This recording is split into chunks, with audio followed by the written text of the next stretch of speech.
yan, patapos na rin yung pagtatanim ng palay. Ito na yung last. Yan, natapos na dun sa kabila.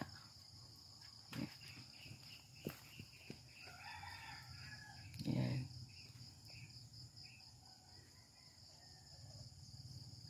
Ito na. Kunti na lang. Matatapos na. Hal, lasais na ha.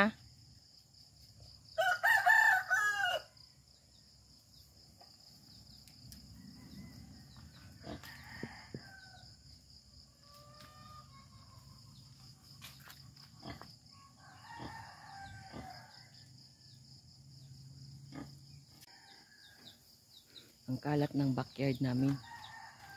Tapos nagluto ako ng saging. Pag matagalan na luto, dito ako sa dalikan namin.